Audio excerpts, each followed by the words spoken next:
Baby, you don't know what it's like. Baby, you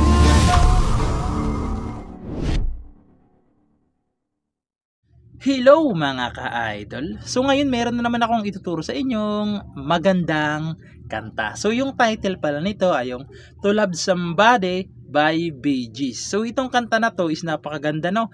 So dito is gagawin natin siyang reggae version. Okay, so reggae yung ituturo natin kasi halos karamihan sa nagre-request sa atin is reggae yung gusto, no? So yun. So dito muna tayo sa reggae. So yung reggae pattern natin hanggang matapos na. Okay, so ganito lang siya. So yung lagi ko lang itinuturo, yung magbe-bass, isasama nyo yung string, okay, bass. Tapos i-strumin nyo pababa. Tapos sa string, tapos i-strum down ulit. Okay, kada chords dalawang beses yung gagawin. Now, so malinaw, no? So ganito siya, sasampulan ko. So ganito siya kada chords. Isa pa. Tsaka nalilipat. Okay? So, yan na yung reggae pattern natin hanggang matapos na yung kanta, no? So, ngayon, proceed na tayo dito muna sa kanyang whole verse. So, yung whole verse niya dyan is A. So, yung A sa P fret nakabar. 1, 2, 3, 4, 5. Ayan, sa P fret. Dito naman sa kanyang 6 ay 3rd string. Sa 7 fret, 5th tsaka 4th string. Okay? Ayan yung A.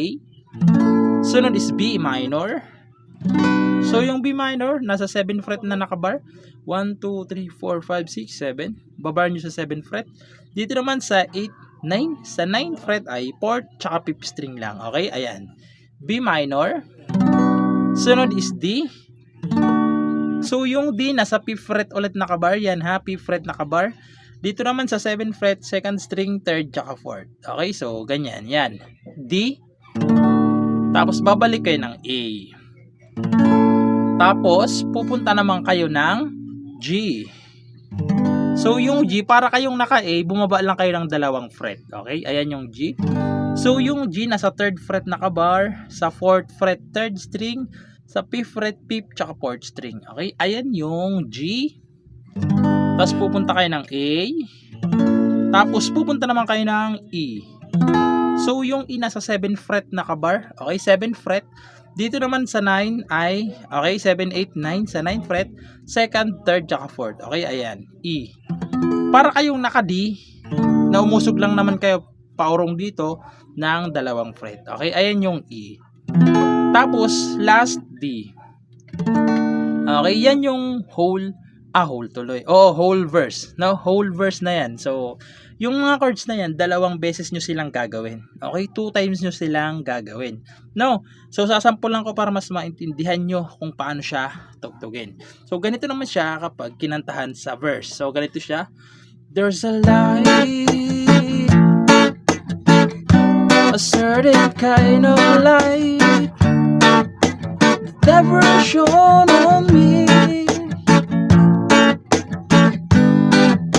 I want my life to me, live with you, live with you. Tapos isa pa, uulitin nyo lang ulit lahat kasi 2 times yung gagawin yung lahat ng chords na yan. Okay? So, doon naman kayo babalik sa part na there's a way. Everybody say. So, doon naman kayo babalik sa part na yon, no? So, hindi lang natin kakantahan kasi baka makapirit pa tayo. Pagkatapos yung gawin ng 2 times yan, pupunta na kayo kaagad ng chorus. Doon sa Baby, you don't know what is life. So, pupunta na kaagad doon sa chorus na yon. So, ngayon, proceed na tayo sa kanyang chorus. So, yung chorus niya rito mga ka-idol, no? So, A, E, D, tapos A ulit.